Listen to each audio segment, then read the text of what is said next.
జ్ఞాపకం, దాని విలువ ఒక జీవితం.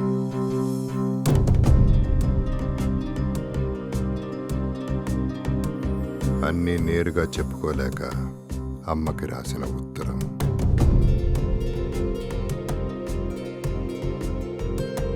నాన్న కంటపడకుండా గడిపిన బాల్యం.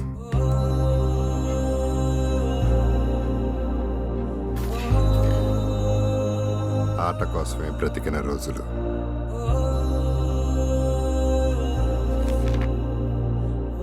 అమ్మా నాన్న కోసమే చదువుకున్న క్షణాలు.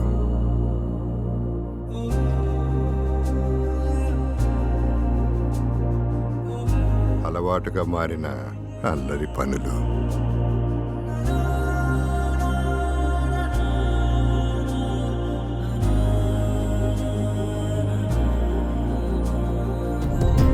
అన్నీ ఉన్నా కూడా చేసిన చిన్ని చిన్ని దొంగతనాలు. కలలా కదిలిపోయిన యవ్వనం. కళ్ళ ముందే మారిపోయిన కాలం. వీటన్నిటి వెనక ఒకటే లక్ష్యం, విజయం.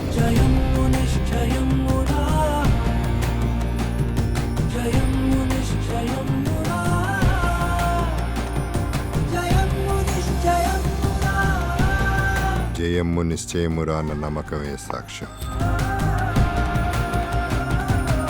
గుర్తుల్ని జ్ఞాపకాలుగా మార్చుకుని మనసులు గెలుచుకున్న మన మనుషుల కథలో వింటారా? జయమ్ము నిశ్చయమురా. With me Jagapathi.